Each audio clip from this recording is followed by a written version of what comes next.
ইঁদুর ও সাপের বন্ধুত্ব। এক ছিল সবুজে ঘেরা এক শান্ত বন।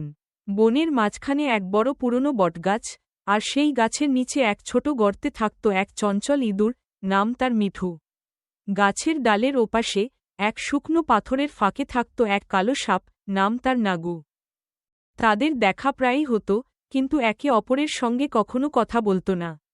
মিঠু ভাবত, এই সাপটা একদিন নিশ্চয়ই আমাকে খেয়ে ফেলবে। আর নাগু ভাবত, এই ইঁদুরটা একদিন আমার ডিমগুলো নষ্ট করবে। তাই তারা দুজনেই দূরে দূরে থাকত।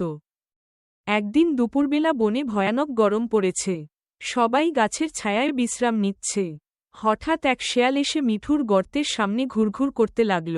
শেয়ালটি মিঠুকে গন্ধ পেয়ে বলল, আহা, আজ তো মজা হবে, একটা মোটা ইঁদুর পেয়ে গেলাম।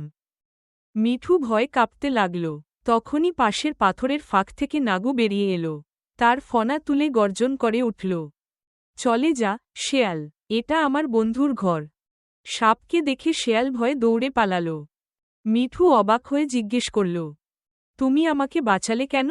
আমি তো তোমার খাবার হতে পারতাম। নাগু শান্ত গলায় বলল, তুমি আমার শত্রু নও, মিঠু।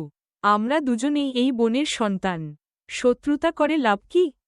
সেই দিন থেকে তারা দুজন বন্ধু হয়ে গেল। মিঠু প্রতিদিন নাগুর সঙ্গে গল্প করত, নদীর ধারে খাবার জোগাড় করত। নাগু তাকে বিপদ থেকে বাঁচাত। একবার মিঠু নাগুর লেজে কাটা ঢুকে গেলে দাঁত দিয়ে তা তুলে দিয়েছিল। তাদের বন্ধুত্ব দিন দিন আরও গভীর হয়ে উঠল। বনের অন্য প্রাণীরা অবাক হয়ে বলত, সাপ আর ইঁদুর একসঙ্গে, পৃথিবী বদলে যাচ্ছে নাকি? তখন মিঠু হেসে বলত, না ভাই, শুধু মনটা বদলে গেছে। ফুল শিক্ষা। সত্যিকারের বন্ধুত্ব ভয় বা ভেদাভেদ মানে না। যে একে অপরের পাশে দাঁড়ায়, সেই আসল বন্ধু।